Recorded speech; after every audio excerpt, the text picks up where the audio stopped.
Алматы облысы Қарасай ауданы Райымбек ауылы Кенен Әзірбаев атындағы орта мектептің 3-ші А сынып оқушысы Жақсылықова Айжан. Абай Құнанбаев: ғылым таппай мақтанба, ғылым таппай мақтанба, орын таппай баптанба, құмарланып шаттанба, ойнап босқа күлуге. 5 нәрседен қашық бол, 5 нәрседен асық бол.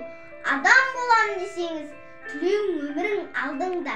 Оған қайғы жесеңіз, өсек өтірік мақтаншақ, еріншек бекер мал шашпақ. 5 дұшпанын білсеңіз, талап еңбек терең ой, қанағат рақым ойлап қой.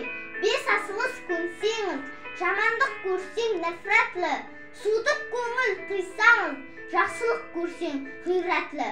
Оны ойға жисаңыз, ғалым болмай немене, балалықты қисаңыз. Болмасаң да ұстап бақ, бір ғалымды көрсеңіз, ондай болмақ қайда деп айтпа ғылым сүйсеңіз. Сізге ғылым кім берер, жанбай жатып сөнсеңіз. Дүние де өзі, мал да өзі, ғылымға көңіл бөлсеңіз. Білгендердің сөзіне махаббатпен ерсеңіз.